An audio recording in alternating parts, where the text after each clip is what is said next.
back, relax, and maybe get yourself a snack. Me and you gonna have a little chat about books. Hey guys! So today I'm here to do an unboxing, which I've not done for a little while, and that is the July Mothbox unboxing. This one just turned up at my house today, and I'm very excited to dive in and find out what it is all about. So let's open it up. Here's the little card. It is the novel edition, July. It says, "This month's box features 2 novels shaped by their locations. Both of these stories focus on the way a place can drastically affect the lives of its inhabitants. These stories give us people trying to start again in new locations, only to realise that sometimes they and the place of their birth are inseparable." So that sounds pretty intriguing. Let's find out what the books are. There are usually 2 in the Mothbox, so I am very excited to find out what they are. Oh my god, okay, there's a lot of stuff. Oh, it's bright orange this month. That is crazy bright.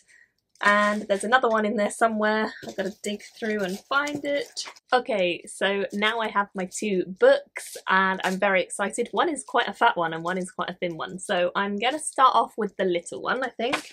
So you always get a bookmark with them which has a quote from the book. "I wondered who would win if the witch and the grandmother were pitched against one another." That sounds kind of fantastical to me. I'm down.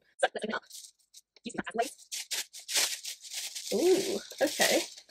So, this is the book. It's called The Iron Age by Aya Kayomo?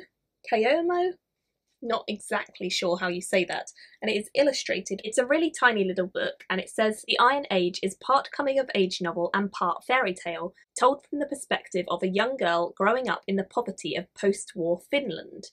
Which is great, because I'm going to Finland soon. Maybe I should read this. "On her family's austere farm, the girl learns stories of fables from the world around her.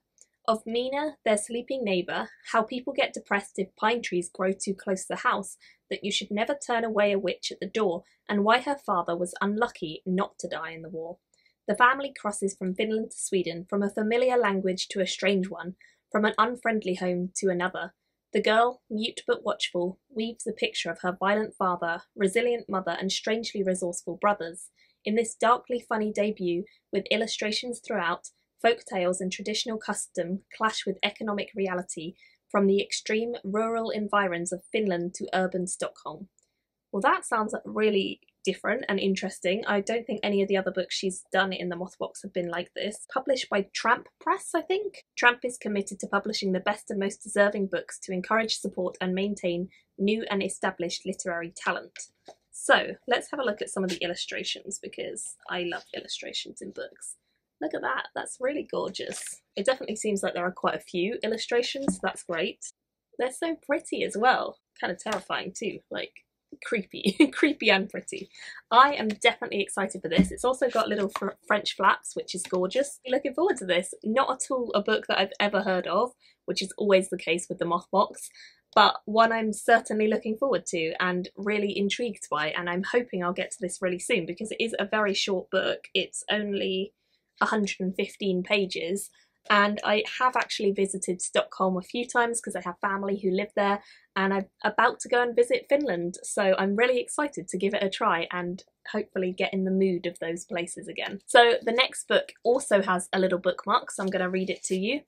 "But at least everything was green and nothing was thorned."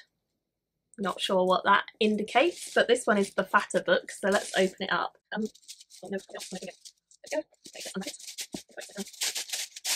Oh, okay. So this one is called The Next Step in the Dance by Tim Gautreaux. Fox, Finch and Tepper proudly presents The Next Step in the Dance. Is that the name of the publisher maybe? Fox, Finch and Tepper? Yes. An independent publishing outfit based in Bath. We specialise in resurrecting under-celebrated, beautifully written books with a strong sense of place. They are books that we've read and adored and that we feel deserve to be loved by many more readers. Okay, so this is a gorgeous cover again, like loving the colour tones and all of the sort of symbols on the front. I'm sure they relate to the story somehow. Really cool. So this says, Tiger Island, Louisiana is home to Paul, a contented machinist with killer dance moves, and Colette, his ambitious, outspoken wife. Amidst the bar brawls and the boiled crab of her economically troubled hometown, Colette is hungry for the life of opportunity and sophistication. Armed with only her wits and her tongue, like a fillet knife, she heads west to California, but Paul, Tiger Island, and its wise old-timer residents refuse to let Colette go. The next step in the dance is a novel about hard work, the importance of home, and two tenacious protagonists whose relationship is tested to the absolute limit. Well, that sounds pretty cool indeed. So these are my 2 books for this month's Mothbox. I'm really excited to read both of them. I think this one sounds a bit more like a book I would normally pick up, whereas this one doesn't, but I'm hoping it'll be good all the same. But yeah, I trust Mercedes' opinion implicitly, so I hope I like them both, and of course I'll let you guys know once I've read them what I thought of them.